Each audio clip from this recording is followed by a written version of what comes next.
तो पुण्यात्मा, परमात्मा ने आपकी किस्मत पर कलम तोड़ रखी है। भले ही आप परमात्मा की शरण में आने से पहले कितने दुखी हो लिए, क्योंकि सुख अपना ही दिया करते हैं। अपना पिता, अपने माता, वही हमें सुख देते हैं। जब आपको ये पता चलेगा कि हमारा पिता कौन है, अभी तो हम इस काल को अपना मालिक मान बैठे थे कि ये हमारा पिता है, और पिता ऐसे दुख देता है जो कि यहाँ के प्राणी, आप देख रहे हो, किसी मेडिकल में जाकर देखो, हाहाकार मची है। और कहीं देख लो, किसी घर में देख लो, कोई ना कोई ऐसी समस्या काल पैदा करके रखता है, पूरा परिवार परेशान रहता है। किसी की आंखें नहीं, किसी की बाजू नहीं, किसी को कैंसर हो गई है, कोई गधा बन गया, कोई कुत्ता बना, कोई सुअर बना। बताओ, यहाँ कोई जीवन है? पर विवश है हम, मजबूरी है हमारी। इस मजबूरी के अंदर हमने अपने यहाँ टाइम पास करने की कुछ अटकल सी लाक है, हम जी रहे हैं। उस परम पिता ने आकर हमें वो ज्ञान दिया जिस उद्देश्य से वो आते हैं। अब क्या बताते हैं परमात्मा? मानुष जन्म दुर्लभ है, ये मिलन बारंबार। तरवर से पत्ता टूट गिरे, वो बोर न लगता डार। राम नाम रटते रहो, जब तक घट में प्राण। कब हो तो दीन दयाल के, भनक पड़ेगी कान। जप तप संयम साधना, सब सुमरण के माही। कहें कबीर जाने राम जन, सुमरण सम कछु नाही। परमात्मा हमें याद दिलाते हैं कि ये मनुष्य जीवन बच्चों बड़ा मुश्किल से मिलता है, और मनुष्य जीवन मिलता है तो इसमें कुछ सुविधाएं भी अधिक होती हैं, इसमें कुछ बुद्धि भी एक्स्ट्रा होती है। हम उस बुद्धि को जहां प्रयोग करना था वहां प्रयोग ना करके हम इस काल के इसी लोक में हम वो आइटम संग्रह करने में लगे रहते हैं जिनको हमने यहां छोड़कर जाना होता है। बुद्धिमान व्यक्ति उन वस्तुओं को विदेश में कभी संग्रह नहीं करता जिनको वो अपने स्वदेश नहीं ले जा सकता। उसका यूज क्या, बेमतलब पैसे खर्च कर वहां दर के आने का। तो ऐसा काम वही कर सकता है जो कति अज्ञानी हो। अपने आत्मा हम सबको मालूम है कि हम जो भी कोठी बंगले संपत्ति इसको इकट्ठा करने में आजीवन लगे रहते हैं, ये हमारे साथ नहीं जाती। और जो वस्तु साथ जानी है उसकी तरफ हमारा ध्यान विशेष नहीं। और किसी पुण्यात्मा की पूर्व जन्म की प्रेरणा अत्यधिक है, वो चलता है परमात्मा के पाने के लिए, तो काल ने जगह जगह पर ये काल के दूत संत बैठा रखे। कोई गुफा में बैठा है, कोई गांव के गोरे धूना लाए बैठा है, कोई कहीं खड़ा है, कोई कहीं आश्रम बना करके गुमराह किए हुए हैं। तो काल ने उनका वैसे जीवन यूं नष्ट करवा देना है। तो इस सारी समस्या का समाधान करने के लिए, अपने बच्चों को तत्व ज्ञान देने के लिए वो हमारे परम पिता इस काल के लोक में आते हैं। पुण्यात्माओं, परमेश्वर ने आके बताया है कि मनुष्य जीवन प्राप्त करके जो नहीं रटे हरि नाम, जैसे कुआं जल बिना फिर बनवाया क्या काम। जिस कुएं में जल नहीं, वो कितना ही सुंदर हो, कैसी उसकी बढ़िया कंस्ट्रक्शन कर रखी हो, और जल है नहीं तो उसका नाम कुआं अवश्य है, गुण कूप के नहीं है। ठीक इसी प्रकार मनुष्य जीवन मानव शरीर प्राप्त करके जो प्राणी साधना सत्य नहीं करता, उसका नाम मनुष्य अवश्य है, पर काम मनुष्य के नहीं, वो गुण मनुष्य के नहीं। एक सत साधना ना करके चाहे कोई भक्ति भी कर रहा है, बोल पुण्यात्मा, उसका भी जीवन व्यर्थ है, और जो भक्ति नहीं करता उसका भी व्यर्थ है। तो इस सब समस्या के समाधान के लिए केवल परमात्मा ही स्वयं आते हैं। वो आकर हमें ज्ञान देते हैं। गुरु बिन माला फेरते, गुरु बिन देते दान, गुरु बिन दोनों निष्फल हैं, चाहे पूछो वेद पुराण। गुरु बड़े गोविंद से मन में देख विचार, हरि सुमरे सो वार है, गुरु सुमरे हो पार।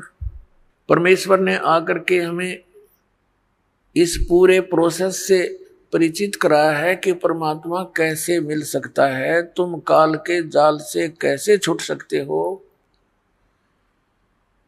उसके लिए सबसे पहले मालिक ने बताया है कि सबसे पहले गुरु हो, और गुरु पूरा हो। अधूरे गुरु से भी कोई लाभ होने वाला नहीं। अब पूरे गुरु की पहचान कैसे हो? हमारे जो सदग्रंथ हैं, जिनको आज तक हम सर्वधार्य मानते रहे, पवित्र चारों वेद, पवित्र श्रीमद् भगवत गीता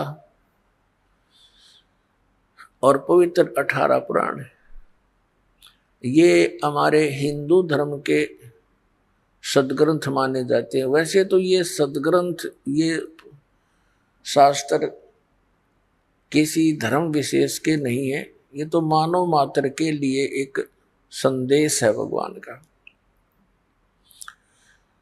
ये उसमें लिखे और बोले गए थे जिसमें कोई धर्म नहीं था, फिर भी अब ये हिंदू समाज के निमित्त कर दिए गए हैं। तो इसीलिए कहा जाता है जो हिंदू धर्म के जो अनुयायी हैं, पुण्यात्माएं हैं, वो इन सदग्रंथों को सही मानते हैं। तो दास ने ऐसी दया की परमात्मा ने कि जो भी समूह, जो भी धर्म जिस भी ग्रंथ को श्रेष्ठ मानता है, उसी ग्रंथ के आधार से उनके द्वारा की जा रही क्रियाओं और ज्ञान को ये दिखा दिया कि आप ये कर रहे हो, आपके सदग्रंथ ये बता रहे। और जो शास्त्रों में वर्णित साधना और ज्ञान नहीं है, वो लोक वेद है, वो मनमाना आचरण है, उससे कोई लाभ नहीं होगा। श्रीमद् भगवत गीता अध्याय नंबर 16 के श्लोक नंबर 23 और 24 में कहा कि शास्त्र विधि को त्याग कर जो मनमाना आचरण करते हैं, उनको न तो कोई सुख होता है, न उनको सिद्धि प्राप्त होती है, और न ही उनकी कोई गति होती है। और इन तीन चीजों के लिए ये भक्ति करते हैं, परमात्मा को याद करते हैं, और यही नहीं हुई तो फिर उसका लाभ क्या करने का? व्यर्थ प्रयत्न हुआ। अपने आत्मा परमात्मा ने आकर ये ज्ञान दिया कि सबसे पहले आपका गुरु हो, गुरु भी पूरा हो। ये गुरु, नकली गुरुओं ने सारा काम बिगाड़ रखा है। तो सूक्ष्म वेद में कहा कि गुरुओं गांव बिगाड़े संतो गुरुओं गांव बिगाड़े, ऐसे कर्म जीव कहला दिए ईब जड़े नहीं जाड़े। ऐसे कर्मों से ये लिप्त कर दिए, अब इतना ज्ञान देने से भी वो उनसे हटने को तैयार नहीं, क्योंकि घना पुराना रंग हो गया। तो पुण्यात्मा परमात्मा जब यहाँ आए, छोटी से 5 वर्ष की आयु में ही वे अपना इस यथार्थ ज्ञान का प्रचार करने लग गए थे। उनके ज्ञान के सामने बड़े बड़े ऋषि महर्षि मंडलेश्वर सभी परास्त हो गए थे। लेकिन इस मन की ऐसी वृत्ति है, सच्चाई का ज्ञान हो जाता है फिर भी वहां से हिलने को तैयार नहीं। एक बार ये दास नगर नगर में शहरों में सत्संग करने लगे थे। भक्तों ने सब मिलकर के एक स्कीम बनाई थी। सन 2003 में हमारा एक एपिसोड तैयार किया गया था परिभाषा प्रभु की, और उस आस्था चैनल के ऊपर उसको चलाया गया था। वो 6 महीने चला था। ये सभी संत और पंथ बौखला गए। इन्होंने उस आस्था चैनल के मालिक को इतना दबाव दे दिया कि इस प्रोग्राम को बंद कर दे, नहीं तो हम अपने सभी प्रोग्राम वापस ले लेंगे। ये तो अंडरस्टूड है, ये जहां ये चलेगा उनका तो चल ही नहीं सकता। कोई सुना है कोई नहीं उनने। तो उसने मजबूर होकर के हमारा प्रोग्राम बंद कर दिया। समस्या आई भी, परमात्मा का संदेश उसके बच्चों तक जाना था, निकाल के दूता ने टांग अड़ा दी। फिर नगर नगर में स्कीम बनाई, नगर नगर में जाकर प्रचार करें, पुस्तक बांटें और सीडी बना कर दें। ये कार्यक्रम शुरू किया तो उसमें भी विरोध पैदा कर दिया। नगर नगर में फिर झगड़ा करने के लिए आने लग गए। तो जब ये दास ये ज्ञान सुना रहा था, एक बहन आई एक नगर में, एक शहर में, और उस शहर में लोकल जो चैनल होते थे, लोकल जो जैसे केबल सिस्टम होता है, उस पर हम 15-20 दिन पहले सीडी चलवा देते थे उसको दे करके, ताकि शहर शहर के लोग ये परिचित हो जाएं कि हम क्या बताना चाहते हैं। तो उस बहन ने बताया कि मैं टीवी देख रही थी, जल्दी जल्दी चैनल बदल रही थी, संतों के सत्संग सुनने का मुझे बहुत शौक था। किसी का भी सत्संग सुनती थी, 5-4 मिनट के बाद सोचती थी दूसरे के वचन सुनती हूं, इसमें आनंद नहीं आया। तो ऐसे करते करते आपका ये प्रोग्राम मैंने देखा। एक बार शुरू हुआ तो 1 घंटे की सीडी थी वो। कहने लगी 1 घंटे तक मैं कभी देखूं, कभी मुझे गुस्सा आवे कि ये ब्रह्मा विष्णु महेश के बारे में क्या बोल रहा है, और जब प्रमाण दिखाए जा, क्योंकि मैं उनको पढ़ा करती थी, मुझे याद भी था और मेरे पास वो रखे भी थे। ऐसे करते करते वो सारा कुछ 15-20 दिन तक कंटिन्यूस वो प्रोग्राम देखा उसने। अब वो कहने लगी जी ये सारा पता लग गया कि जो साधना मैं कर रही हूं ये यूजलेस है,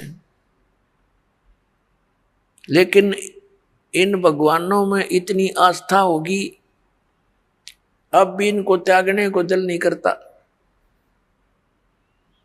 बता, ऐसे रंग गए हम इस रंग में, ये पता लग गया कि इन भक्ति से कोई लाभ नहीं। और आजीवन कर ली, इसलिए उसमें ऐसे रंगे गए। तो आज इस दास के सामने इतनी प्रॉब्लम आई है, लेकिन परमात्मा ने दया करी, अपने बच्चों को शिक्षित कर रखा है। परमात्मा का कोई भी कार्य त्रुटि युक्त नहीं होता। परमेश्वर ने 600 वर्ष पहले अपनी प्यारी आत्मा धर्मदास जी से कह दिया था, क्योंकि धर्मदास बहुत दुखी हुआ। धर्मदास जी हिंदू धर्म में जन्मे थे, वैश्य कुल में जन्म था, बाणिया के घर में, बहुत बड़ा धनी परिवार था उसका। लेकिन भगवान की आस्था करी थी, श्री राम कृष्ण और शंकर भगवान की पूजा करता हुआ मथुरा के अंदर पहुंच गया। मथुरा के अंदर पहुंच गया अपने हिंदू गुरु जी के द्वारा दिए गए मार्गदर्शन आधार पर। उनके रूपदास नाम के गुरुजी थे। रूपदास जी ने उनको ये पढ़ाई पढ़ा रखी थी, रामकृष्ण के का जाप जपया कर, शंकर भगवान की पूजा पैरेलल करया करे। विष्णु जी इष्ट रूप में पूजने को बताया था, क्योंकि वो वैष्णु संत थे। अब जब परमात्मा वहां पहुंचे मथुरा के अंदर, धर्मदास जी एक तालाब में स्नान करके, जिसको मथुरा का तीर्थ बताते हैं, कि श्री कृष्ण जी यहाँ नहाया करते थे, यहाँ खेला करते थे। उसमें स्नान करके वो बाहर निकला और लोटे में एक जल भर के साथ में रखा हुआ, कुछ स्थान गाय के गोबर और मिट्टी मिला करके मड प्लास्टर किया, कुछ लिपाई करी, और फिर उसके ऊपर अपने ठाकुर जी को मूर्ति को, भगवान विष्णु की मूर्ति को रखकर एक थाली में उसको नवाया, कपड़े बदले, फिर उनकी आरती उतारी, जैसा भी वो क्रिया करते हैं कर्मकांड के अंदर। वो ऐसी अपनी नित्य नियम कर रहा था। परमात्मा कहते हैं, गोता मारू स्वर्ग में जा बैठूं पाताले, कहे कबीर ढूंढता फिरूं अपने हीरे मोती लाल। जैसा कि वेदों में प्रमाण है कि वो परमात्मा ऊपर तीसरे मुक्ति धाम यानी सतलोक में रहता है, रत धाम में। रत माने सत, धाम माने लोक। और वहां से गति करके आता है, चलकर बहुत तीव्र गति से, और अच्छी आत्माओं को मिलता है। उनको ज्ञान समझाता, यथार्थ ज्ञान देता है। जो दृढ़ भक्त होते हैं उनको पूर्ण ज्ञान बताता है। अपने उस गुण के आधार से वो परमात्मा वहां आए, एक जिंदा महात्मा का रूप बना के धर्मदास जी के पास थोड़ी सी दूरी पर बैठ गए।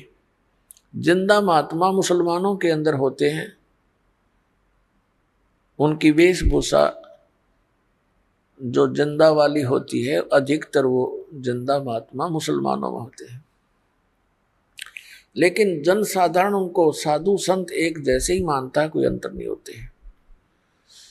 फिर भी जिनको ज्ञान है वो समझ जाते हैं कि ये साधु कौन से मजहब से संबंध रखता है। जैसे आप जैनियों को देखोगे, कति नंगे फिर रहे होंगे, या मुंह पर पट्टी बांध रखी होगी और नंगे पैरों घूम रहे होंगे, कपड़ा रख लेते हैं शरीर पर, तो उससे पता लग जाता है कौन से धर्म से संबंधित है ये साधक। अब धर्मदास जी से लगभग 50 फुट की दूरी पर परमात्मा विराजमान हो गए। धर्मदास जी क्रिया कर रहा था और उसके बाद उस प्रतिदिन वो जो गीता जी का पाठ किया करता था, एक अध्याय का डेली, उसने क्या देखा धर्मदास जी ने कि एक मुसलमान संत और तेरी इस साधना को बड़ी गौर से देख रहा है। तो उसने सोचा ये स्वाभाविक होता है प्रत्येक भक्त आत्मा का, वो बेशक किसी मजहब धर्म से संबंधित है, जो भगत होगा और धार्मिक होगा उसमें द्वेष नहीं होता। द्वेष और हमारे अंदर ये झगड़े की व्यवस्था ये नकली गुरु ही कराया करते हैं। तो प्रत्येक की ये लगन होती है, इच्छा होती है कि मेरे वाला ज्ञान सही है और इसको अपने वाला ज्ञान बता दूं, इसका भी कल्याण हो। उद्देश्य यही होता है एक दूसरे को ये कहने का कि आपका भक्ति मार्ग ठीक नहीं है, और कोई शत्रु भाव से थोड़ा ही कहा जाता है। तो धर्मदास जी ने ये सोचा कि भाई ये मुसलमान फकीर और हमारी हिंदू धर्म की भक्ति को बहुत लाइक कर रहा है, बड़ा पसंद किए हुए। तो उसने इस दृष्टिकोण से श्रीमद् भगवत गीता अध्याय नंबर 7 का पाठ करने लगा ऊंचे ऊंचे स्वर से, और जैसा भी अनुवाद उसको प्राप्त था अनुवाद भी साथ कर रहा है। जब उसने अपना सारा क्रियाक्रम कर ली तो परमात्मा निकट आकर बैठ गए। जब ये देख लिया कि ये जो धर्मदास है वो तो अंतर्यामी थे, जानते थे इसकी क्या इच्छा है, क्या किस कारण से ये ऐसी ऊंची ऊंचे स्वर में गीता जी का पाठ कर रहा है। वो जान गए थे कि ये कुछ और बताना चाहता है। वैसे तो साधु जो वैष्णव संत होते हैं वो मुसलमान फकीरों को दूर रखते हैं, पहले ऐसी स्थिति थी। तो इस दृष्टिकोण से पहले तो परमात्मा दूर बैठ के कदे यो बिदक जा कि मुसलमान कीता आ गया मेरे पास में। फिर जब देखा कि ये कुछ बताना चाहता है तो निकट आ गए, उसे थोड़ी सी दूरी पर बैठ गए और इस आव भाव से बैठ गए कि जैसे कुछ जानना चाह रहे हो, लेकिन वो आए थे कुछ जनाने के लिए। फिर धर्मदास जी ने सोचा ये तो बड़ा गौर से सुन रहा है, उसने 8वां अध्याय फिर शुरू कर दिया, वो भी सुना दिया। अब कुछ जब उसने अपनी सारी क्रिया कर ली, जब परमात्मा ने कहा कि हे महात्मा जी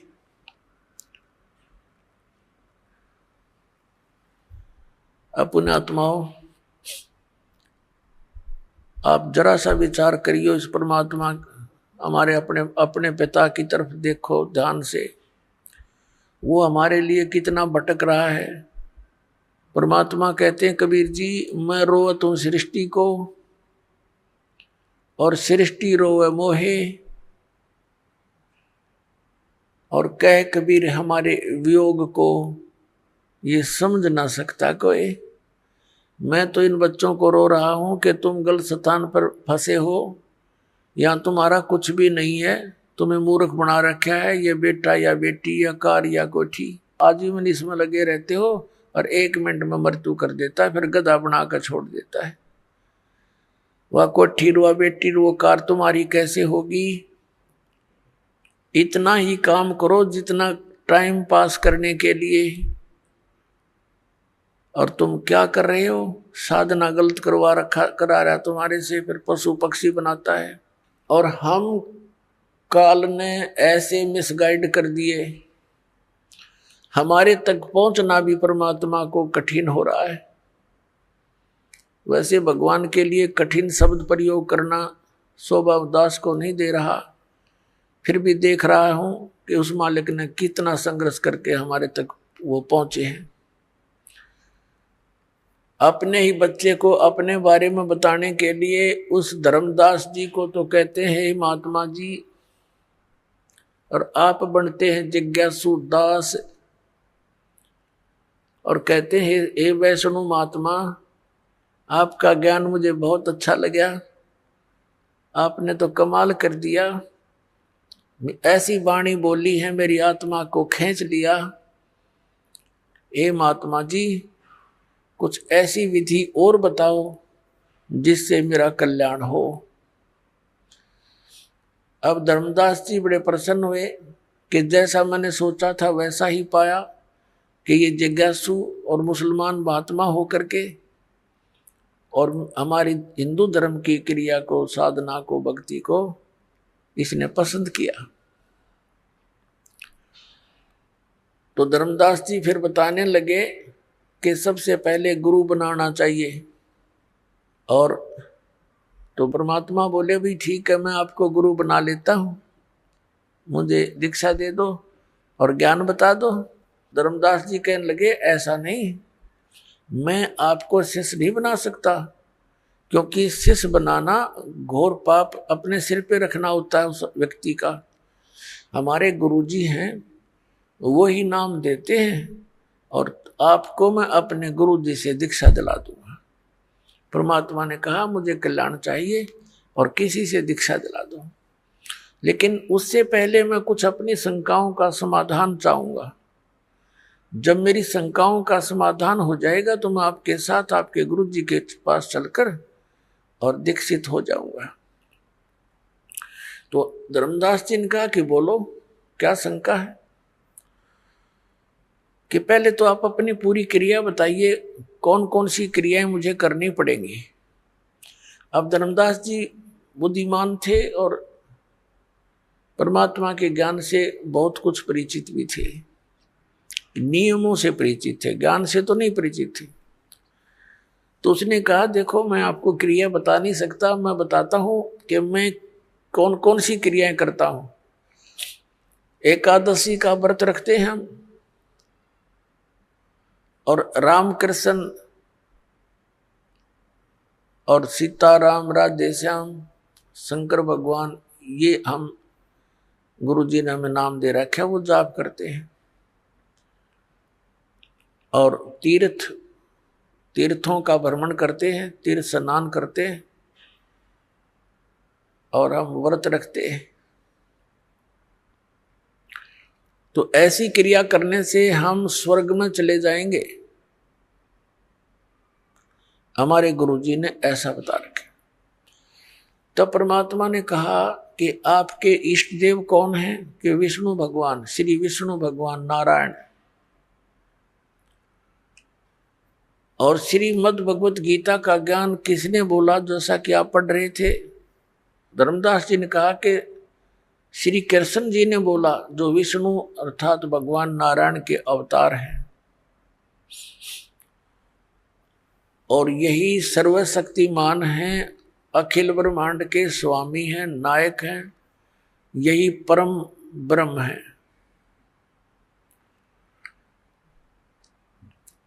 तो परमात्मा ने कहा कि आप अभी गीता पाठ कर रहे थे।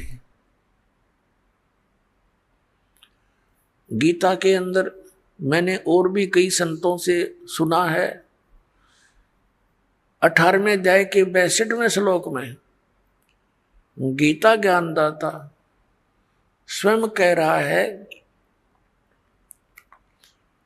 कि अर्जुन तू सर्वभाव से उस परमेश्वर की शरण में जा, जिसकी कृपा से तू परम शांति को और सनातन परम धाम को प्राप्त होगा।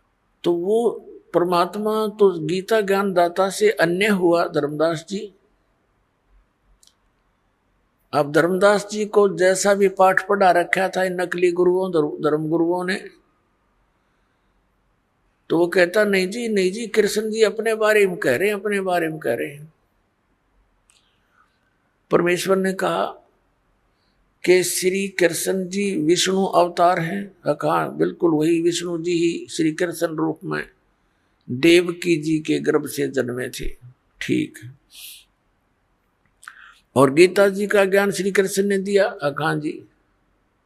और श्री कृष्ण जी का जन्म होता है जैसे विष्णु जी का जन्म मृत्यु होता है कि नहीं? वो कहने लगे नहीं, ये तो अजरो अमर है, सर्वेश्वर महेश्वर। तो शाश्वत स्थान किसे कहते हैं? धर्मदास जी ने कहा कि शाश्वत का अर्थ है जिसका एंड कभी ना हो, सदा रहने वाला। और आप श्री विष्णु जी को अमर बताते हो। गीता जी का ज्ञान भी श्री विष्णु जी अर्थात श्री कृष्ण जी ने दिया बताते हो, बिल्कुल सत्य है, धर्मदास जी बोले। तो परमात्मा ने कहा गीता अध्याय नंबर 4 के श्लोक नंबर 5 और 9 में, गीता अध्याय नंबर 2 के श्लोक 12 में, गीता अध्याय नंबर 10 के श्लोक 2 में, आपका गीता ज्ञानदाता कहता अर्जुन तेरे और मेरे बहुत जन्म हो चुके, तू नहीं जानता मैं जानता। तो ये अविनाशी कैसे हुआ महात्मा जी? अपने आत्माओं जैसा आपने बताया था कि ये पता भी लग जाता है कि सचमुच हम गलत दिशा पकड़े हुए, लेकिन ये पिछला रंग और अहम अभिमान ये काल की मरोड़ी है, या जल्दी सी ठीक ना होती। पर परमात्मा के पास ऐसी हथौड़ी है, इसने इसी ठीक कर देंगे या कदे नहीं गड़बड़ होगी फिर। तो इस प्रकार परमात्मा ने ऐसे तरीके से उसे प्रसन्न किया, वो सुन्न हो गया। तो परमात्मा ने कहा कि आप तो अजर अमर बताते हो, इनकी तो जन्म मृत्यु होती है। अभी आपने 7वें अध्याय के 29वें श्लोक में पढ़ा कि जो व्यक्ति जरा और मरण से छूटने के लिए प्रयत्न करता है वह उस तत्परम से और सारे अध्यात्म से और सब कर्मों से पूर्ण परिचित होता है। अर्जुन ने पूछा 8वें अध्याय के प्रथम मंत्र में कि वो किम तत्परम, कि जिस तत्परम यानी उस परमात्मा की को जानकर प्राणी केवल यहां से जन्म और मृत्यु के रोग से छूटने का ही प्रयत्न करता है, वो किम तत्परम, वो तत्परम कौन है? फिर गीता ज्ञानदाता 8वें अध्याय के 3रे श्लोक में कहता वो परम अक्षर ब्रह्म है। तो ये गीता ज्ञानदाता से तो अन्य हुआ। अब धर्मदास जी बिल्कुल जैसे सांप सूंघ जाया करे ना, ऐसी स्थिति में आ गया, सुन्न हो गया कति। तो गीता ज्ञानदाता से कोई अन्य भगवान है जिसको जानने के बाद फिर संसार की किसी वस्तु की चाह नहीं रहती। फिर परमात्मा ने बताया कि आपने अभी 8वां अध्याय पढ़ा, 8वें अध्याय के 5 और 7 श्लोक में गीता ज्ञानदाता अर्जुन को कह रहा है कि तू मेरी भक्ति कर, मुझे प्राप्त होगा। गीता जी अध्याय नंबर 8 के श्लोक नंबर 8, 9, 10 में तुरंत कहा है कि उस परम अक्षर ब्रह्म की भक्ति करेगा तो उसको प्राप्त होगा। श्रीमद् भगवद गीता अध्याय नंबर 8 के श्लोक नंबर 13 में गीता ज्ञानदाता कहता है मेरा तो एक ओम अक्षर है, ओम इति एकाक्षरम ब्रह्म व्यवहारण मामुन स्मरण ये प्रियाति तजन देहम सयाति परमाम गतिम। मुझ ब्रह्म का केवल एक मंत्र है, नथिंग एल्स, इसके अतिरिक्त कोई नहीं। और जो अंतिम श्वास तक इसका सेवन करता हुआ शरीर त्याग कर जाता है वो उस परम गति को प्राप्त होता है। ओम से मिलने वाली जो परम गति है उसको प्राप्त होता है। परमात्मा ने कहा ओम से मिलने वाली परम गति कौन सी है?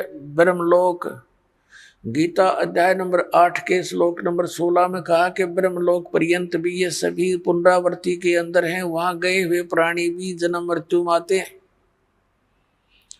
तो ये बात उस गीता अध्याय नंबर 18 के श्लोक नंबर 62 के विषय में खरी नहीं उतरती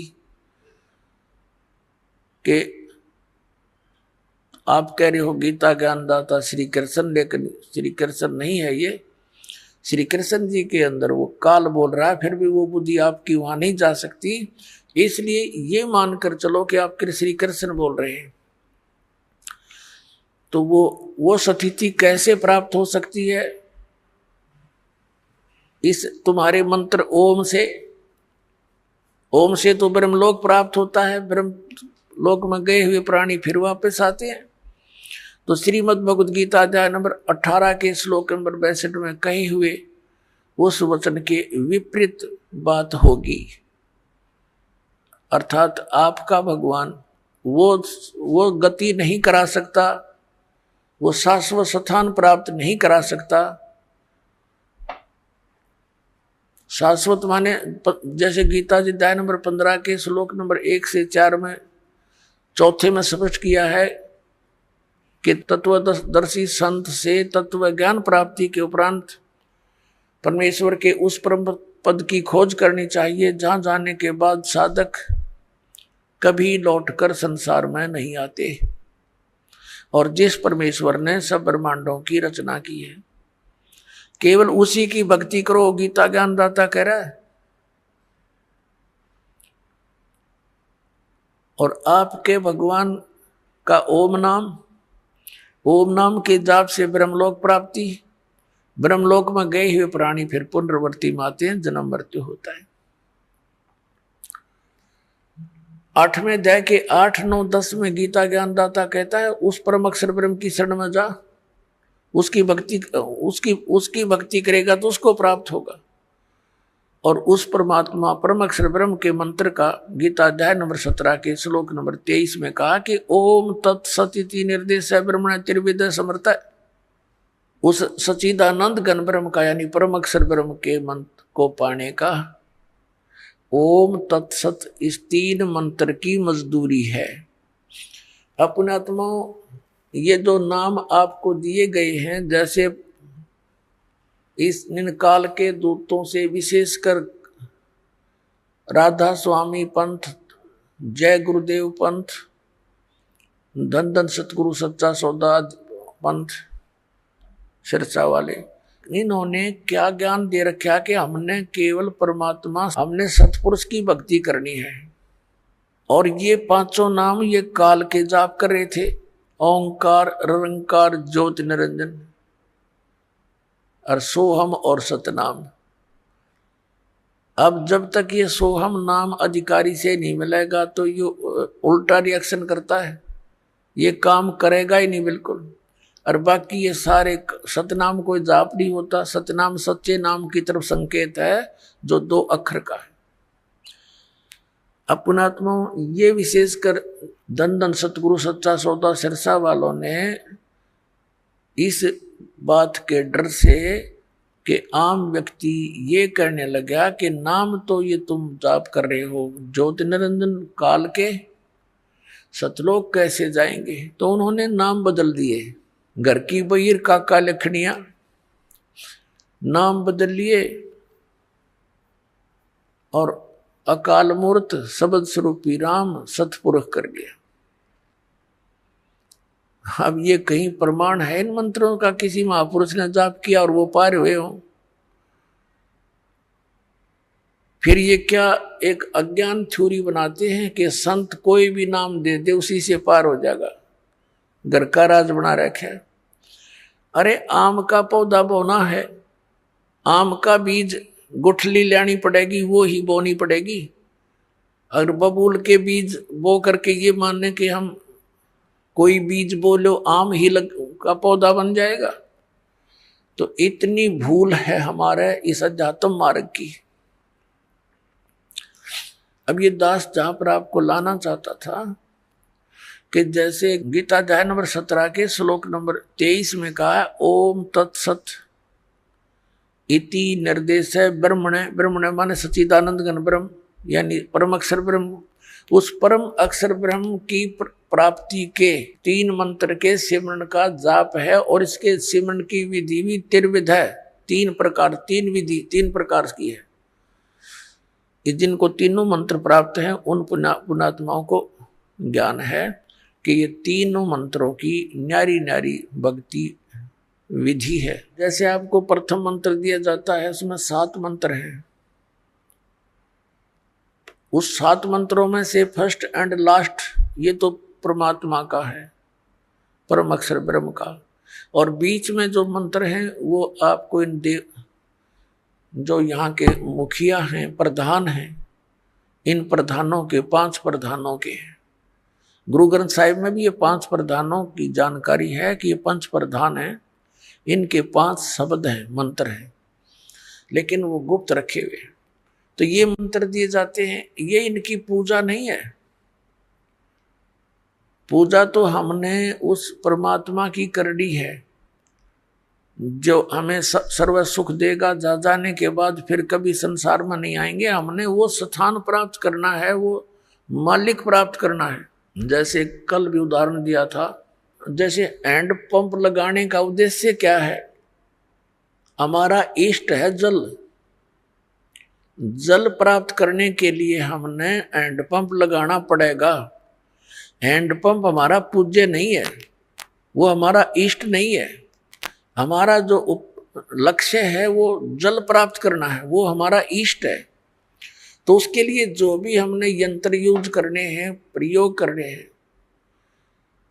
वो तो एक मजदूरी साधना, एक प्रोसीजर है, प्रोसेस है उस परमात्मा के पाने का, वो हमारे इष्ट नहीं है। तो इसी प्रकार ये जो मंत्र हम जाप करते हैं, कई तो ये कहते हैं भोली आत्मा कि महाराज जी सत्संग में तो कहते हैं परमात्मा कबीर साहब के अतिरिक्त किसकी भक्ति नहीं करनी चाहिए, किसी की पूजा नहीं करनी चाहिए। और इधर आते हैं तो नाम देते हैं शुरुआत में वही पांचों इन्हीं के। तो पुण्यात्मा यहाँ विवेक से काम लेना पड़ेगा, इतना एकदम रिजेक्ट ना करना इस मार्ग को, क्योंकि ये मार्ग आपने कभी सुना न देखा। अब हम यहाँ रह रहे हैं, एक सह परिवार में रह रहे हैं। ये समझो जैसे एक लड़की अपने ससुराल में और ज्वाइंट फैमिली में रह रही है, उसमें जेठ जेठानी है, देवर देवरानी भी है, सास और ससुर ननद भी है। अब वो सबका सत्कार करती है, आदर करती है, और सभी जो काम जैसा उसकी ड्यूटी होती है प्रत्येक की आज्ञा का पालन करती हुई वो सब कार्य करती है। वो आदर सबका करती है, सत्कार सभी का करती है यथोचित, लेकिन वो पूजा अपने पति की ही करती है। उसकी आस्था अपने पति में ही रहती है। भले ही परिवार में रहते हुए वो ऊपर से ये विशेष दिखावा नहीं करती, लेकिन फिर भी उसके हृदय में जगह जो अपने पति की है, एक पति भरता बेटी की, अन्य में नहीं हो सकती। तो वो सबका सत्कार करती है, अतिथि आता है उसका भी आदर सत्कार करती है, और सबसे मृदु बोलती है, मीठा बोल प्यार से बोलती है, और पुण्यात्मा उसकी आस्था अपने पति में ही रहती है। अंडरस्टूड है ये। और जब वो अपने परिवार से अलग होते हैं, वो पति पत्नी, ये तो एक समय आता ही है, सबने भिन्न भिन्न होना ही है। तो वो जब अलग होते हैं और उसके हिस्से में जो भी आइटम आए हैं बंटवारे में, तो सारे उठा के अपनी चम्मच भी ना छोड़ दे, छोटी छोटी सी भी जो उसके हिस्से में आई, और सारे उठा के अपने पति वाले घर में रख लेगी, सारा कति सब उठा ले जाएगी। तो उस समय उसकी कोई लगाव नहीं उन परिवार के अन्य व्यक्तियों से। लेकिन वो अलग बात है, आदरणीय फिर भी है, लेकिन अब पता चला उसका कि इसकी आस्था किसकी थी और पूजा किसकी कर रही थी। तो पुण्यात्माओं, ऐसे हम यहाँ एक ज्वाइंट फैमिली में रह रहे हैं। ये ब्रह्मा विष्णु महेश गणेश दुर्गा जी ये हमसे दूर नहीं है, ये अपने ही भाई बहन है। इन्होंने जन्म जन्मांतर में कोई अच्छे पुण्य करके या पोस्ट प्राप्त कर रखी है। अब इनके साथ हमारे मन में द्वेष आना यह मूर्खता की पहचान ही होगी। ये हमारे मित्र हैं, जैसे हम अन्य भी सबसे प्यार से रहते हैं, तो ऐसा ही ये हमारे एक प्रधान है यहाँ के। इनको कुछ पावर दे रखी है, कंट्रोलिंग पावर है, और ये हमें यहाँ की सारी सुविधा, हमारे जो रिटर्न हमारे कर्मों में, वो यही प्रदान करते हैं। तो इसलिए इनकी ये पूजा नहीं है।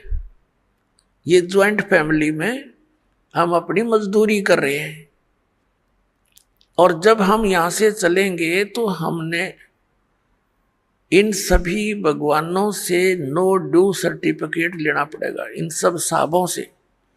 अब भगवान साहब राम इस किसे कहते हैं, थोड़ा सा यहाँ प्रमाण देते हैं।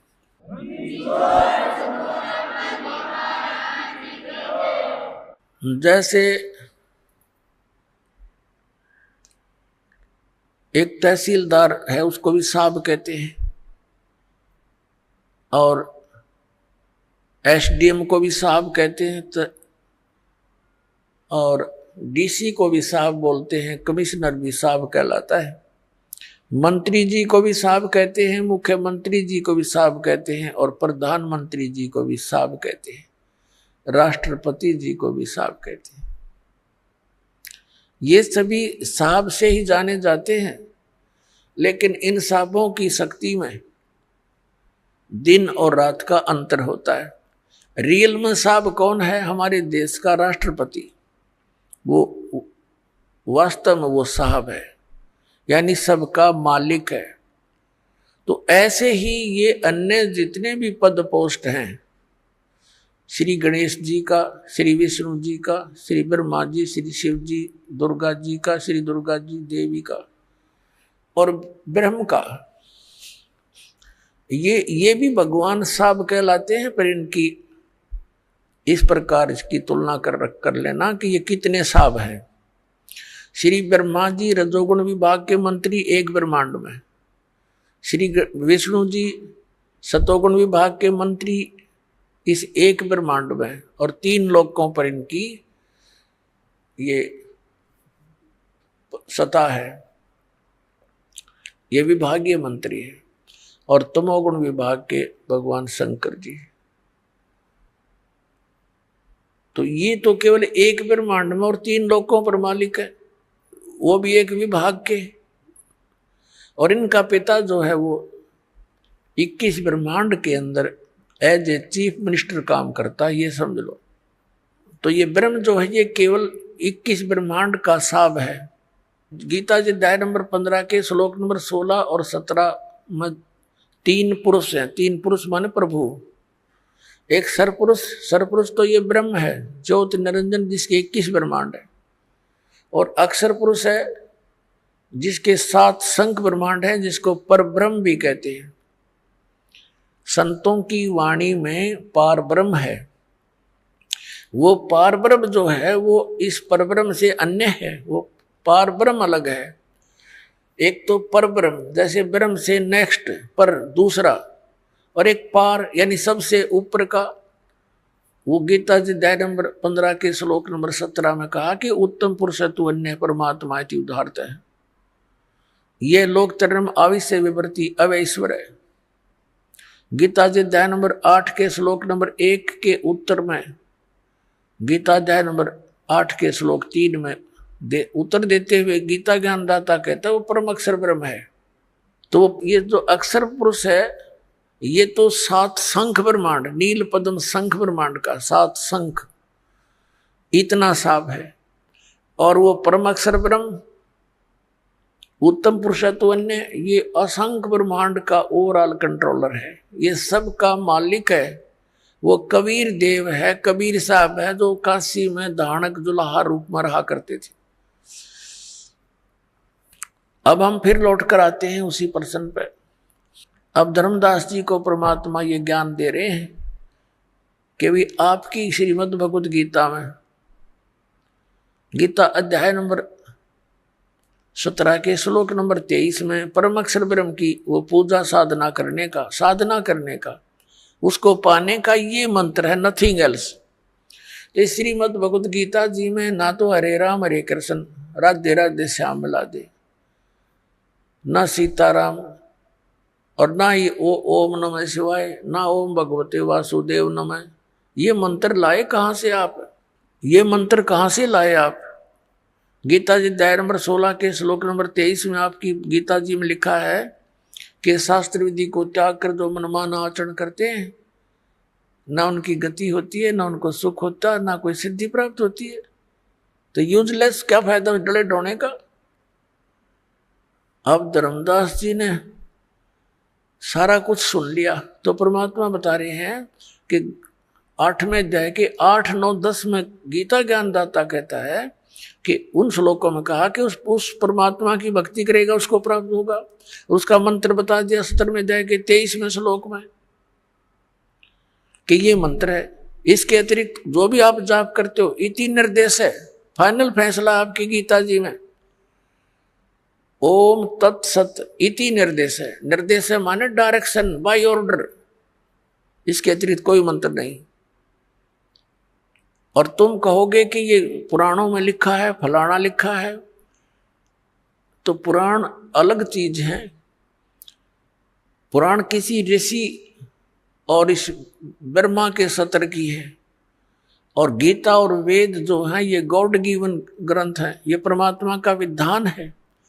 और पुराणों के अंदर जो आदेश है किसी अन्य ऋषि और इस ब्रह्मा विष्णु महेश के सत्र का है, ये भगवान नहीं है।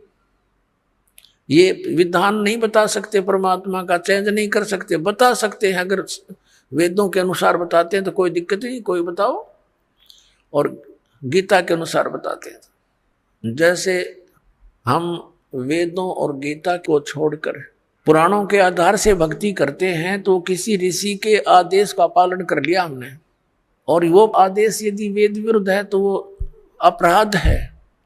जैसे एक मित्र था किसी व्यक्ति का, दरोगा जी SHO, और उसका कोई पड़ोसी उसने तंग घना करा था। उसने अपने मित्र SHO से कहा कि ऐसे ऐसे एक व्यक्ति मुझे बहुत तंग करता है, कुछ समाधान बता। उसके मित्र SHO ने कहा कि तुम मार लठ उसका, माप देख लो। उसने गढ़ दे। अब उसने आंगा पा गया, आदेश मान लिया उसका, अपने मित्र SHO का, अपने पड़ोसी के साथ झगड़ा कर लिया। झगड़े में उसका कान पर लठ लग गया, मर गया उसका पड़ोसी। अब वहां का प्रभारी था वही SHO, वो लिया पकड़ के अपने उस मित्र को, क्योंकि उस नालायक ने अपने एक मित्र अधिकारी की आज्ञा का पालन करके राजा का विधान तोड़ दिया। राजा का विधान था कि यदि कोई किसी की मृत्यु हत्या करेगा तो उसको सजा मौत मिलेगी। अब उस राजा के विधान के टूट जाने से, अपने मित्र की आज्ञा का पालन करने से उसको सजा मौत होगी। तो परमात्मा कहते हैं कि कबीर साहेब के आप जी उन वेदों और गीता के अतिरिक्त कोई और अन्य साधना करते हो तो वो आदेश भगवान का नहीं, विधान नहीं मालिक का। आप फिर किसी SHO की आज्ञा का पालन कर रहे हो, ऋषि और इन महर्षियों का, इनके बताए इस अज्ञान को ग्रहण नहीं करना। तो आप जो साधना कर रहे हो धर्मदास जी, एक भी गीता वाली नहीं, और गीता जी का पाठ नित्य करते हो। अब धर्मदास जी सुन्न हो गया कति, लेकिन अभिमान काल की फिर भी कोई ना कोई रह जाती है अंदर से प्रेरणा। अब काल प्रेरणा से उसने कहा कि जिंदा तो मुसलमान है, इसलिए तुम्हारे हिंदू देवताओं के साथ ऐसी बातें कर रहा उनके विषय में। तेरे को पता है हम कोई जीव हिंसा नहीं करते, हम किसी की आत्मा दुखी नहीं करते, तो कैसे बात कह रहा है? तूने ये सब जो है ना हमारे देवताओं की बेइज्जती कर दी है। अब परमात्मा ने देख लिया कि इसमें काल आ गया, अरे ईब यो एक नहीं सुने तेरी सारी पर माटी फिरेगी। परमात्मा अंतर ध्यान हो गया उसके सामने से, एकदम अदृश्य हो गए, हिडन। अब धर्मदास जी लगा देखने, उसका तो पसीने आ गए। धर्मदास जी ने सोचा, होए होए मन तो जुल्म कर दिया, देख कितना अच्छा ज्ञान बतावे थे। अब इस ज्ञान को सुनकर पुण्यात्मा जय इंसान होगा, कंडम हो जाएगा कति, उस अज्ञान को नहीं कर सकता, उस साधना को नहीं कर सकता। इसको स्वीकार करो चाहे ना करो, वो ऐसी स्थिति हो जाती है। एक बार ये दास औरंगाबाद के अंदर सत्संग करते हुए जा रहे थे, जब हमारा आस्था चैनल पर बंद करा दिया था औरंगाबाद में। हमने दाड़े बहुत भुगते हैं पुण्यात्माओं आप तक संदेश पहुंचाने के लिए भगवान का। हमारे साथ बहुत बदतमीजियां हुई, लेकिन हिम्मत नहीं हारी। हमें मालूम था कि ये परमात्मा का संदेश है, उसकी आत्माओं को सुहावेगा, सुहावा चाहे 10 दिन पीछे। तो वहां हम सत्संग कर रहे, प्रोजेक्टर हमारे साथ, ये परमात्मा ने दिए, और ये इंस्ट्रूमेंट, ये मैन माइंड नहीं है, ये गॉड गिवन माइंड है, ताकि मेरे बच्चे आसानी से इन सदग्रंथों को समझ सके, पढ़ सके। आपको शिक्षा देने का क्या उद्देश्य था? तीन युग बीत गए, कभी शिक्षा नहीं दी मालिक ने, क्यों? शिक्षा तो बेईमान बना देती है, लेकिन थोड़ा सा बेईमान बनाना इसलिए आवश्यक समझा कि ये अच्छी तरह दूध के जले हुए लस्सी को भी फूक फूक कर ग्रहण कर लेंगे, फिर सदा के लिए चिपक जाएंगे मेरे साथ।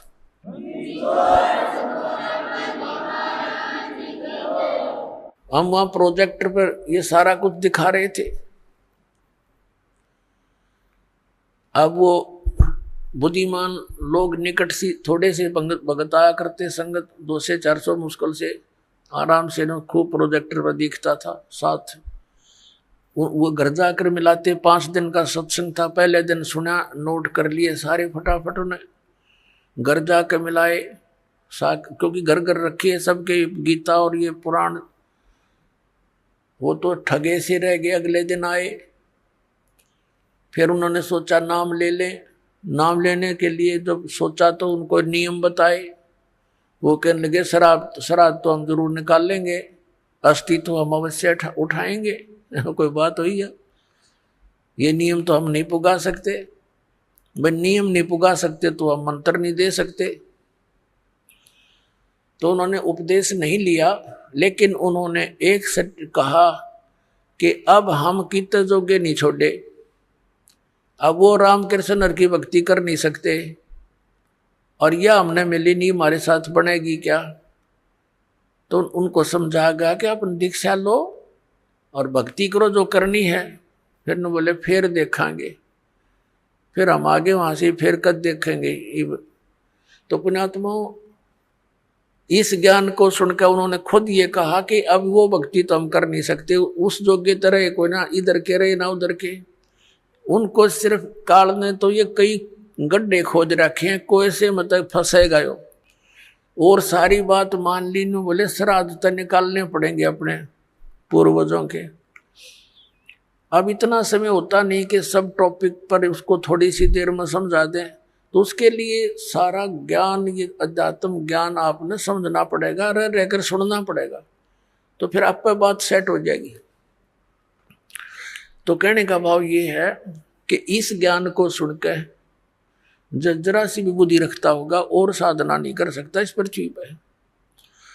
तो फिर क्या हुआ, धर्मदास जी ने अब ना तो वह भक्ति और करी, अपनी जो ले रहा था कागज पत्र सारे धर दिए तय करके। अब बता के करूं फिर, इसका मंत्र गीता में नहीं, और हम इसने रटन लाग रहे। अब श्याम ने सो गया और रोवे अंदर अंदर कि भगवान अब कह जब वो संत साधु फिर आ जावे, हे दाता मैं कति बहस नहीं करूं, विवाद नहीं करूंगा, अब के करूं, मैं तो ठगया सा रह गया, मेरा तो सब कुछ लुट गया। ये भक्ति तब करने की इच्छा कति नहीं बनती। सारी रात ऐसे ही करवट बदल बदल कर बखत से उठ लिया।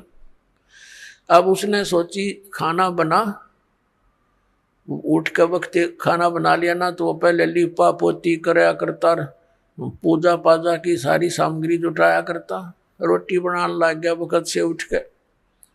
अकीब के करूं बता, और तो कोई काम रहा नहीं।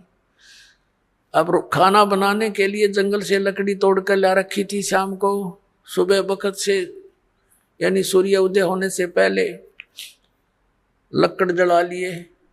एक मोटी लकड़ी, अन्य सहयोगी लकड़ी लगा के चूल्हा जला दिया, आग अग्नि जला दी, प्रज्वलित कर दी, अपना खाना बनाया, सब्जी बनाई, फिर रोटी बनाई। धीरे धीरे वह लकड़ी जलती जलती चूल्हे के निकट आ गई, पिछला हिस्सा उसका। तब तक सूर्य उदय होने वाला हो गया, प्रकाश सा खूब अच्छा हो गया। अब उसकी नजर कहाँ गई, उस मोटी लकड़ी के पिछले हिस्से पे एंड पर वह थोथी थी, अंदर से होलो थी, और उसके अंदर चींटियां थी। चींटियां अपने अंडे ले लेकर बाहर निकल रही थी, और उस लकड़ी के पिछले हिस्से पर कुछ गिल्ली होने के कारण, जलने के कारण एक तरल पदार्थ सा तेल की तरह उबल रहा था। उसके पिछले हिस्से पर एक थोड़ी सी आधी गीली लकड़ी हो थोड़ी बहुत, तो उसका एक ऐसा तरल पदार्थ सा पीछे उबल रहा था, पिछले एंड पर उबलता रहता है। अब वो आगे तो अग्नि फूक रही, बाहर निकलने की चेष्टा करें तो उसके ऊपर गिर गिर के वहां जल रही, चटक चटक हो रही है। अब उसका ध्यान गया, रो तेरे की जुल्म कर दिया, ओहो हुआ तो बड़ा घोर पाप हो गया। भगत दयालु होते हैं। अब उसने सोचा, हे भगवान आज तो अनर्थ हो गया, इतना पाप जिंदगी में कभी देखा नहीं। अरे तो इतनी लंबी लकड़ी थी, हाँ इसमें तो पता नहीं लाख जल गई, 50,000 जल गई है भगवान चीटिया। अब उसने फटाफट वो जल बुझा दिया, जल डालकर लकड़ी तो, और सोचा कि इसे पाप के अन्न को मैं नहीं खाऊंगा, इस पाप के भोजन को नहीं खाऊंगा, किसी साधु संत को खिला दूंगा। इस उद्देश्य से सारे भोजन को लेकर रखकर थाली में चल पड़ा। क्योंकि मथुरा के आसपास ये भगत साधु संत घूमते ही रहते हैं।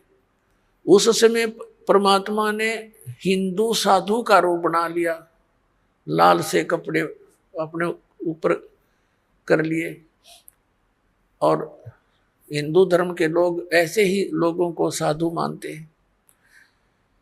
धर्मदास जी ने देखा कि सामने एक महात्मा बैठा है, उसके पास गए और कहा, महात्मा जी भोजन खा लो। परमात्मा ने कहा, रख दे धर्मदास, भूख लगी है भाई। अब धर्मदास जी ने देखा कि ये आदमी मुझे कैसे जानता है, ध्यान किया और ऐसे लगता है कुछ देखा हो, लेकिन वेश बदल रखा भगवान ने। सोच लिया कि मैं भंडारे करता रहता हूं, कभी आया होगा भंडारे में महात्मा धर्म यज्ञ में। तो कहा, महाराज भोजन खा लो। का अच्छा भाई। अब परमात्मा कबीर जी ने क्या किया, लोटे में जल ले रखा था अपने में, उसमें से जल लिया चुलू में, एक मंत्र हा बोला और पूरी बात पर छिटक, जितना भी भोजन था सारे पर छिटक दिया, छींटे मार दिए।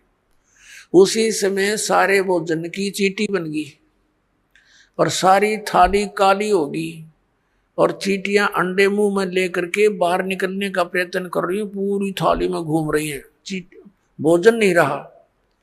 तब परमात्मा उसी रूप में आगे, जिस रूप में पहले दिन वार्ता हुई थी, और कहा, अरे धर्मदास कल क्या कह रहा था कि तुम कोई जीव हिंसा नहीं करते, तेरे से तो कसाई भी अच्छा, इतनी चीटी पाप का भोजन तो मुझे खिलाने लाया था। चरण पकड़ लिए, पैरों में गिर गया, हाथ जोड़े, हे भगवान गलती होगी, हे परमात्मा माफ कर दो मुझे, मालिक मैं नीच गणा हूं, और पिछला यो गंदा रंग मेरा घना चढ़ रहा था दाता, मेरे से गलती बन गई, रो बुरी तरह।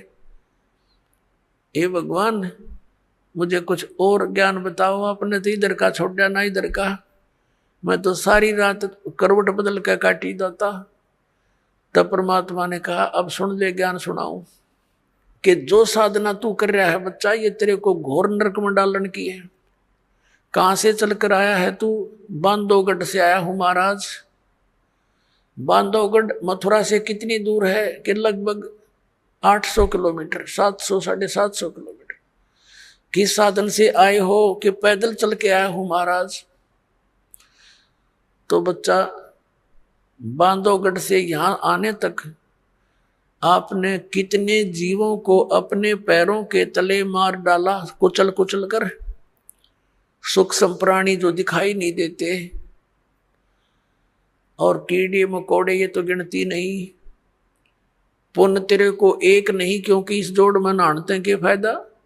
जिस मथुरा के तालाब को तीर्थ मानते हो, और ये मानकर आपके धर्मगुरु आपको समझाते हैं, ज्ञान देते हैं कि यहाँ भगवान श्री कृष्ण रहा करते थे, लेटा करते थे, नहाया करते थे, तो परमात्मा ने बताया यहाँ तो कंस भी नहाया करता इसमें, और कंस भी यही लोटा करता।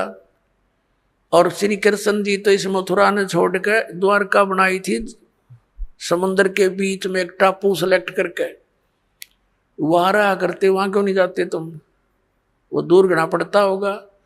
और परमात्मा ने दया करी थी, वो द्वारका को जल में डबो दिया था कि गड़ धक्के खाना ना होंगे, कदे भ्रमित होकर यहाँ पहुंचे।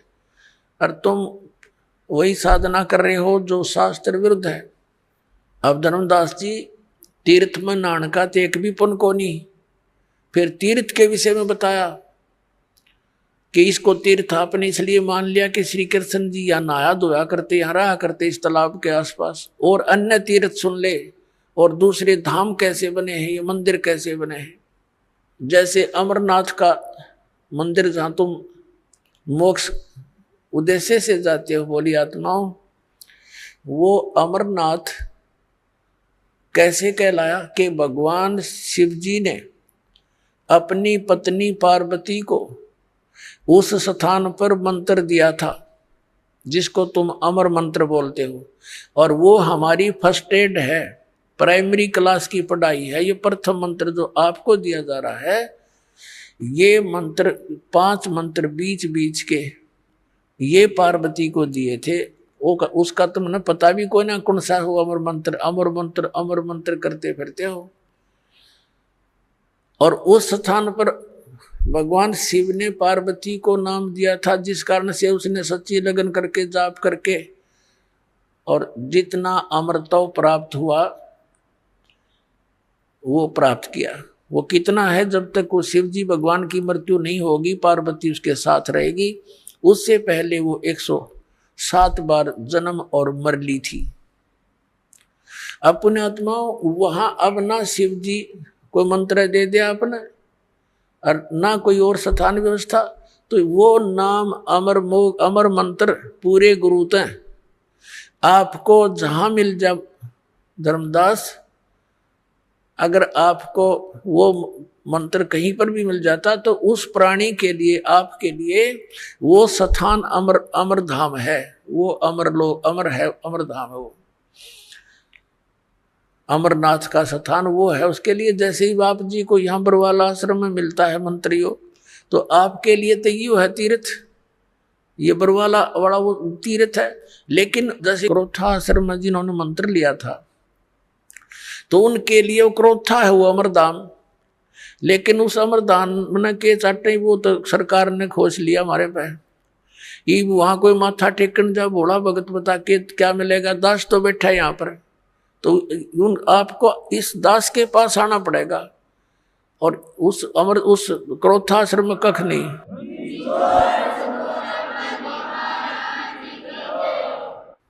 तो इस प्रकार उनको समझा के फिर बताया।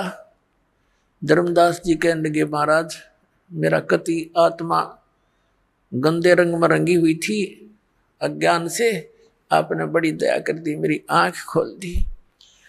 फिर परमात्मा ने सृष्टि रचना सुनानी शुरू की। अब काल फिर भी अंदर घुसा रहता है। धर्मदास जी ने कहा, महाराज जी एक बात करूं, अकर भाई प्रश्न करूं, एक करो। आप कहते हो कि राम और कृष्ण यानी विष्णु जी कुछ नहीं कर सकते। ये भगवान एक बार मोर ध्वज राजा का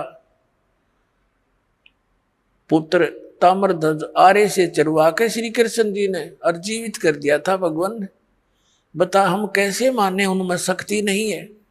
परमात्मा ने कहा, मैंने ये नहीं कहा कि इनमें शक्ति नहीं है, पर ये आपको मोक्ष नहीं दे सकते, आपके प्रारब्ध के कर्मों का नाश नहीं कर सकते, आपके आने वाले जो कर्म में कष्ट लिखे हैं, मृत्यु है, उसको टाल नहीं सकते। ये परमात्मा ने कहा कि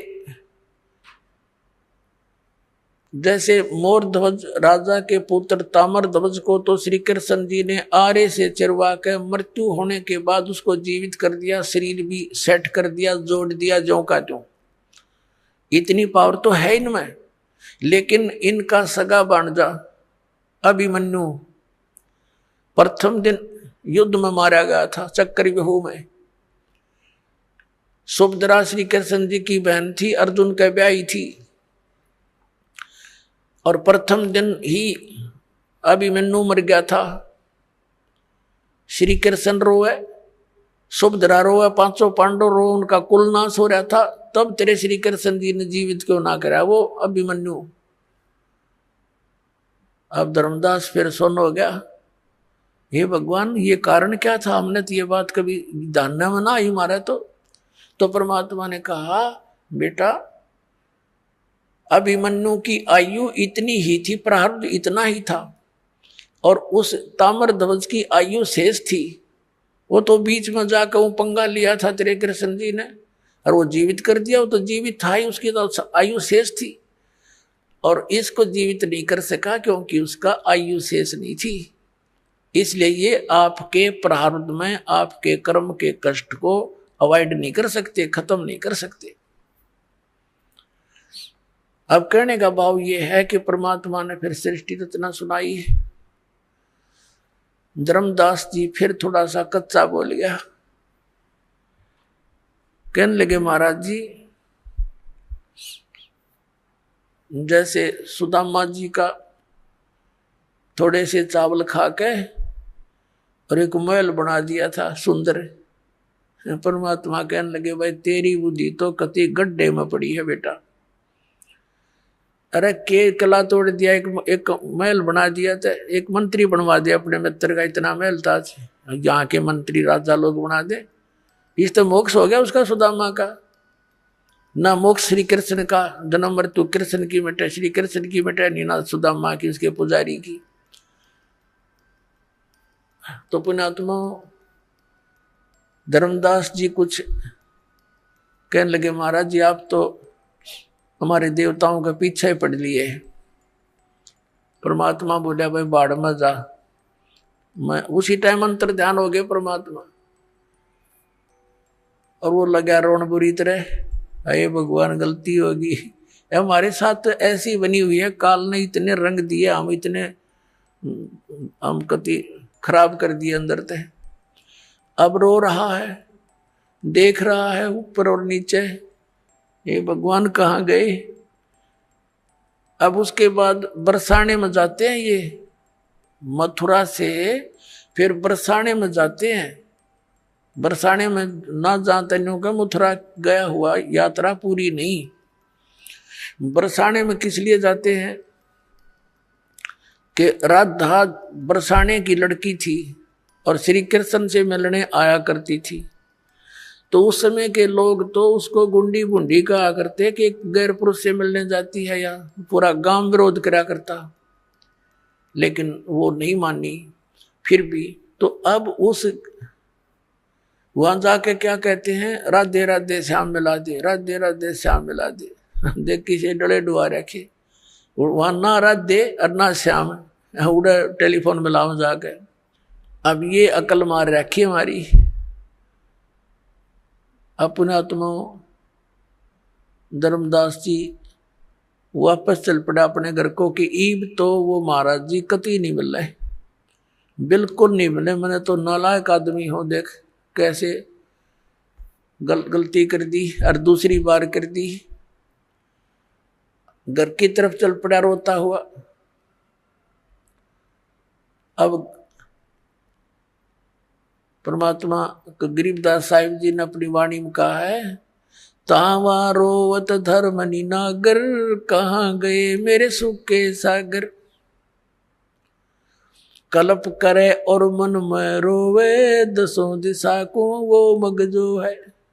दसों दिशा को ऊपर न देखे, कदे ऊपर न उड़ गए हो, साइड में हो, इधर हो, पीछे हो, कदे नीचे खड़े हो कहीं। कहते हैं कल्प करे और मन में रोवे, दसों दिशा को वो मग जो है। अधिक वियोग हुआ हमसे ती, जैसे निर्धन की लुट जा खेती। बेग मिलो कर हूं अपघाता, मैं ना जीऊं सुनो विधाता। अब रो रहा है क्योंकि मालिक जल्दी दर्शन दे दो, हे विधाता अब मैं जीऊं नहीं गा आपके वियोग में।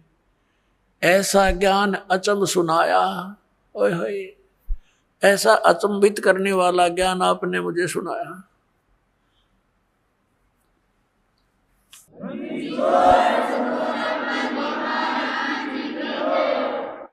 अब रोता रोता घर पे आ गया, सारे आंसुओं से कमीज भीग गया। 2-3-4 दिन में अपना घर पहुंच गया। उसकी पत्नी ने देखा कि भगत जी ने तो 1 महीने माना था, 2 महीने की यात्रा थी इसकी, 2-3 महीने की, तो सब तीर्थों पे जाना था, वापस कैसे आगे रो बुरी तरह रहे हैं। तब आमनी देवी नाम था उस धर्मदास जी की धर्मपत्नी का।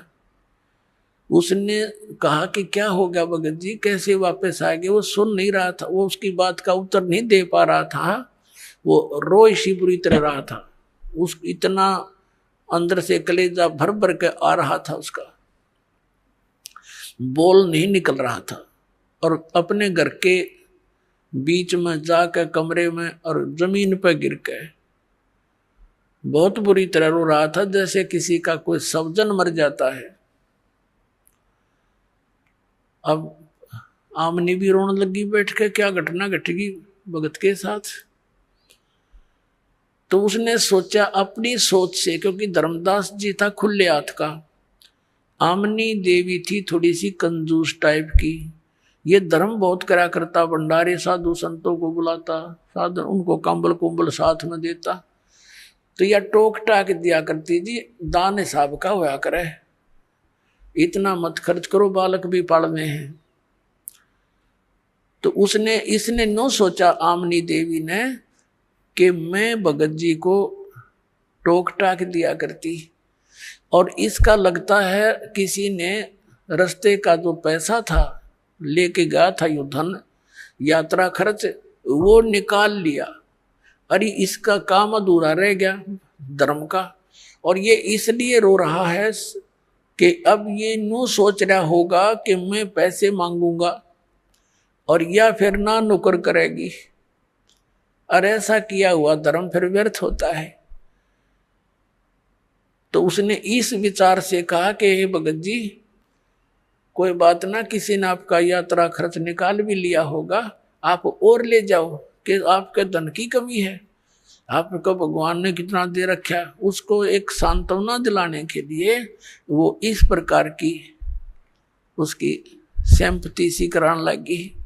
काफी देर रोता रोता जब मन थोड़ा सा ठीक बोलने के हिसाब में हुआ, तब कहने लगा, आमनी देवी, यदि मेरा वो धन निकल जाता तो कोई बड़ी बात नहीं थी, वो और ले जाता मैं, लेकिन मेरा ऐसा धन गया, वो मुझे अब मिले नहीं और मैं जीव नहीं। तो वो कहने लगी, ऐसा कौन सा धन था। तो उसने रोते रोते सारी कथा सुना दी, जो मालिक ने सुनाई थी। आमनी इस बात में बहुत तेज माइंड की समझदार बेटी बहन थी। उसने कहा, हमने रामकृष्ण जी कभी मिले या शंकर भगवान मिले हो, और चलो मिल भी जाते जब उनकी स्थिति सारी स्पष्ट होगी। आप तो बिजनेसमैन थे, ये सौदा चूक कैसे गए। आप तो व्यापारी आदमी हो, हमने के रिश्तेदारी थी रामकृष्ण के साथ।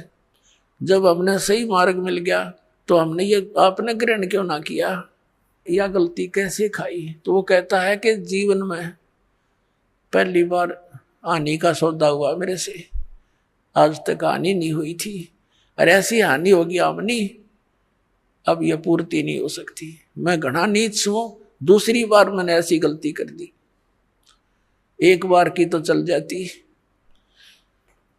तो रामनी भी कहने लगी, कोई बात ना, हिम्मत सी करो। तो 6 महीने बीत गए ऐसे, रोज आना, कोई काम नहीं करे, रोटी एक मुश्किल से खावे और गली में बैठ जावे, नो देखे ऐसा आवे कोई साधु। अब जैसे कोई साधु भक्त दिखाई दे उसके निकट जावे, शायद आ गया हो। जैसे बेलनी ने श्री राम की इंतजार की थी कि दूर तक कोई भी आता दिखा करता, भाग लेती थी, श्री राम आ गए, श्री राम आ गए। ठीक यही दशा धर्मदास जी की हो रही थी। एक दिन उसने सुना कि कोई गांव के बाहर एक जंगल था, छोटा सा वन, उसमें एक महात्मा आया है। गांव के लोग श्रद्धालु बहुत होते थे, सभी जा रहे हैं दर्शनार्थ। धर्मदास जी को पता लगा तो वो भी गया देखने के लिए, शायद वो महात्मा आगे हों, फिर मुझ पर रहम करके। अब जाके बैठ गया अब न्यू तो पहचान सकता नहीं, क्योंकि उसी समय भगवान ने दूसरा रूप भी बना लिया था उसके सामने। तो उसने प्रश्न किया कि महाराज जी, ब्रह्मा जी, विष्णु जी, शिव जी के कोई माता पिता हैं? वो लगा कहने, वो जो कैसेट फीड कर रहा था, ये तो अजरो अमर है, सर्वेश्वर है, महेश्वर है, ये मृत्युंजय है, कालज्जय है। लाला जी ने कहे मां है, रॉन्ग नंबर है। उठ के चल पड़ा, यू नहीं, वो कोनी, वो महात्मा नहीं है, वो ज्ञान नहीं है इसका। उठ के आ गया वापस। अब इस तरह 6 महीने बीत गए, ना खावे, दुबला पतला हो गया। उसकी पत्नी में परमात्मा ने प्रेरणा करी। उसने देखा कि भगत आप तो मर जाओगे ऐसे ही, और वो मिलेंगे नहीं साधु आपको। एक बात बता, उन्होंने इतनी सी वार्ता की तो कुछ और भी कहा होगा, कुछ मिलने की विधि बताई होगी, संकेत किया करते हैं महात्मा। तो धर्मदास जी को भी परमात्मा ने याद दिला दी। कबीर साहब ने कहा था कि भाई जहां भंडारे होते हैं वहां मैं पहुंच ही जाता हूं, जहां धर्म होते हैं ना, धर्म यज्ञ, वहां मैं अवश्य जाता हूं। ना यू काल होने दे अच्छे काम ने, आग लगा दे वहां पर मेरे बच्चों में, चाहे कैसा ही कर रहा है वहां भी मैं ही जाता हूं। उसको बेचारे में आस्था बनी रहे भक्त भगवान की, इसलिए। तो उसने ये बात बताई आमनी को। आमनी कहने लगी फिर तो बन गई बात, आप भंडारा कर दो, आपका धन बतेरा, परमात्मा ने दया कर रखी, सेठ हो आप तो, और भंडारा कर दो। अब उसने कहा था 1 दिन का, उसने 3 दिन का धरा, क्योंकि खुले हाथ का था कि कदे 1 दिन में ना आवे मात गुरु जी, महात्मा जी। 3 दिन का धर्म भंडारा कर दिया और बहुत दूर तक चिट्ठियां भेज दी। अब साधु संत आए प्रथम दिन, और धर्मदास जी तो अपना वो जैसे सर्प की मणि गुम हो जाती है, वो तो वो ही देखता है। भंडारा खाने वाले खा रहे हैं, खिलाने वाले खिला रहे हैं, और वो यूं देखता जा रहा है। देखा कि नहीं आए, सारा दिन गया। फिर बैठ कर रोया सारी रात। सुबह फिर यही स्थिति थी, अगले दिन भी।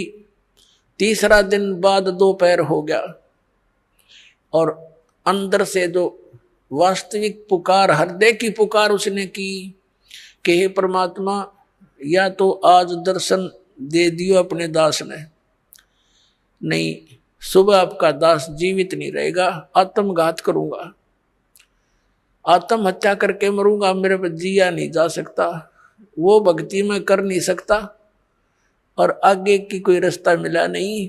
इस जीवन में इसका क्या करूंगा मैं, ऐसे पशु जैसे जीवन को जी कर। ये फाइनल फैसला उसने हृदय से कर लिया। वो तो अंतर्यामी है कि आज बात बिगड़ेगी। 1 कदम का पेड़ था, जहां वो भंडारा चल रहा था उससे 100 फुट की दूरी पर परमात्मा आकर वहां विराजमान हो गए, सतलोक से चलकर। 1 मिनट में जहां से जहां पहुंच जाते हैं। और धर्मदास जी देख ही रहे थे, कोई साधु संत वहां बैठों को देखकर फिर इधर उधर देखा तो सामने क्या देखा, को हो ये बैठे हैं। एकदम दौड़ा गया, निकट से देखा कतीजों का तो स्वरूप है, और जिंदा महात्मा का रूप है। चरणा में पड़ गए, सीने के लिपट गए, जो कर बालक के चिपट जाकर, बालक अपने माता पिता के चिपट जाकर ऐसे। और कहने लगे महाराज, वो आंखों में देखे आंसू भराए, हे परमात्मा माफ कर दियो, इबका छोड़ कर ना जाइयो अपने दास को। उसका न्यू हो रहा कि वे चले ना जा, छोड़ू नहीं कती, चाहे क्यों करके मैं करना पड़ो, कुछ भी करना पड़े। तो परमात्मा कहने लगे कोई बात ना बेटा, मैं तेरे लिए आया हूं, और ऐसे कर इन सबको फारिग कर दे, मेरा भेद ना बताना, जिक्र ना करना। क्योंकि मालिक को पता था जैन में तो 1-2 सिर फिराई साधु रह गया ना डे, यहाँ इसके साथ मैं बताऊंगा तो ये उल्टे खुटे ठोक के इसने और खराब कर देगा। तो परमात्मा ने कहा इन्हें निकाल फटाफट तुम। और वो हाथ जोड़े, महाराज जाइयो ना, अकना बेटा मेरा वचन है नहीं जाऊंगा। तो उन्हें फटाफट आकर उनको विदा किया, जो देना जाना था वो फारिग करे। और महाराज जी चलो दास की कुटिया है। अब घर ले आए भगवान को। आमनी देवी ने कहने लगा कि आजा आजा मेरा पा गया धन। एक मुड्ढा सा बैठना दे दिया, भगवान बैठ गए कबीर साहब। पति पत्नी दोनों एक एक पैर पकड़ के और मालिक के चरणों में बैठ गए। आमनी देवी ने कहा, महाराज जी आपका भगत तो बहुत नरमात्मा का है, इतनी कड़ी परीक्षा नहीं लेनी चाहिए थी। ये तो रो रो का मर जाता, मैं थोड़ा सा हिम्मत देती रहती इसको। परमात्मा ने कहा, बेटा इसको मैंने दुखी इसलिए किया कि ये काल का वकील बन रहा था। मैं जो भी ज्ञान दूं था ये उल्टा पड़ा था। अब जैसे लोहे को गर्म करता है कारीगर और सही गर्म हो ले तब उस पर चोट लगावे तो जो चाहे वो बना सकता है, और ठंडे लोहे पर ते सारे गणना झाड़ दे कोई असर नहीं होता। तो बेटा यू लोहा गर्म कराया मैंने, अब इसका जो चोट वचन की मारूंगा ये सारी स्वीकार करेगा, जो मैं चाहता हूँ ये बच्चा स्वीकार करेगा। और नहीं तो मैंने 2 दिन हो गए थे इसके लिए माथा मारते ने, हाँ भर ले फिर मुकर जा, यू सारी मानेगा। हाँ जी सारी मानूंगा, कति मानूंगा, मानने की बात से लाला जी था कति, हाँ बरे दोनों नाम ले लिया, दीक्षा ले ली। परमात्मा बोले वे ठीक है मैं जा रहा हूँ फिर मिलूंगा। अच्छा महाराज जल्दी आइयो। अब क्या किया परमात्मा ने, उसने मन में सोची, सारी कथा सुन रखी थी कि किसी प्रकार वो लोग दिखाई दे। परमात्मा अपना गवाह बनाना चाहते थे। उस आत्मा को निकाला सूक्ष्म रूप में आकर और सतलोक में लेकर गए। पीछे से धर्मदास जी बेहोश हो गए। 3 दिन और 3 रात तक अचेत पड़े रहे, मरे नहीं। दिल धड़कता रहा, श्वास चलती रही, लेकिन अचेत थे। रिश्तेदार इकट्ठे हो गए, आसपास का गांव जितने भी थे सब, बहुत घने लोग, क्योंकि सेठ था।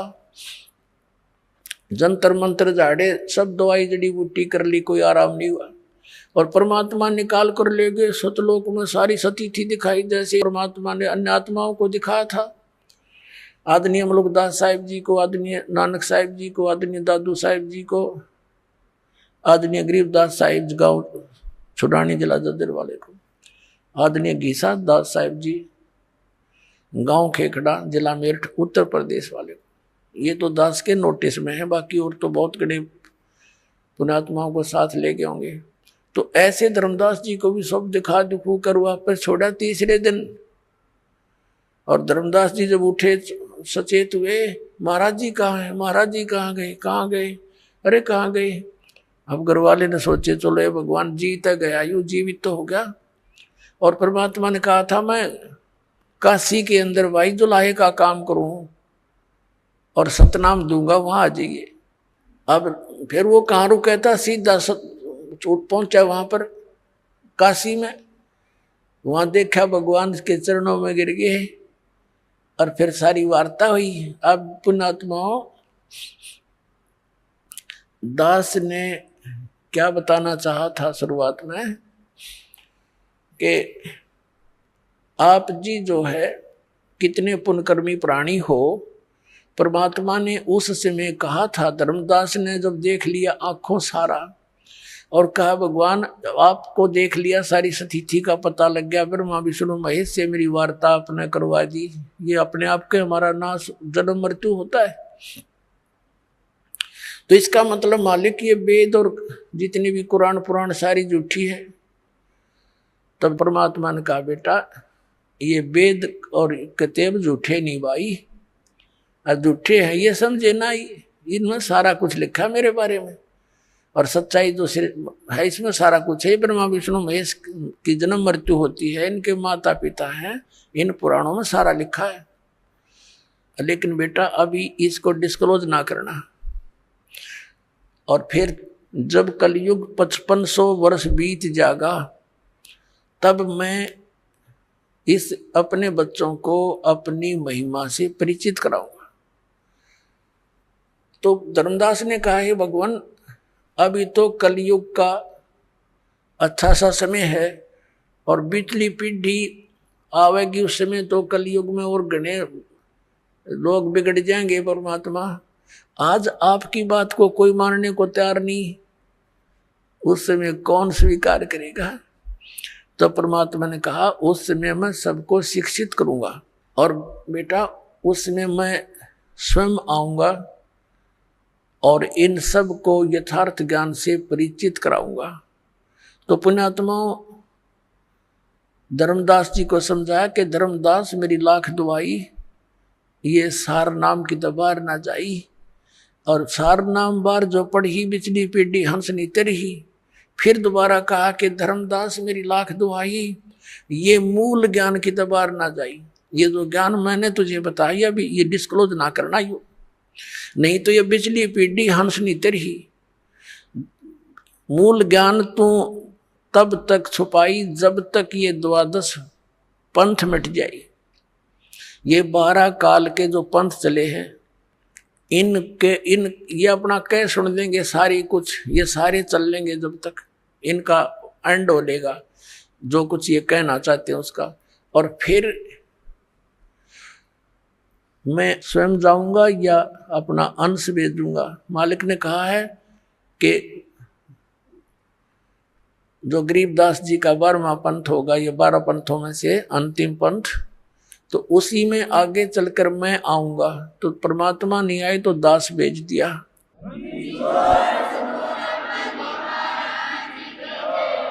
तो पुण्यात्माओं, ये वो समय है आज जो परमात्मा ने 5500 वर्ष पहले बोला था कि धर्मदास जब तक वो टाइम नहीं आओगा ना, वो ठीक नहीं आओगी। इतने तो ये मेरे वचन ऐसे लगेंगे जैसे निराधार सी बातें हैं, लेकिन वो समय आएगा जब देखना, सब बच्चों को सतनाम दूंगा, सबको ज्ञान से परिचित करूंगा, और पूरे विश्व में एक मेरा ही ज्ञान रहेगा, एक का भगवान रहेगा।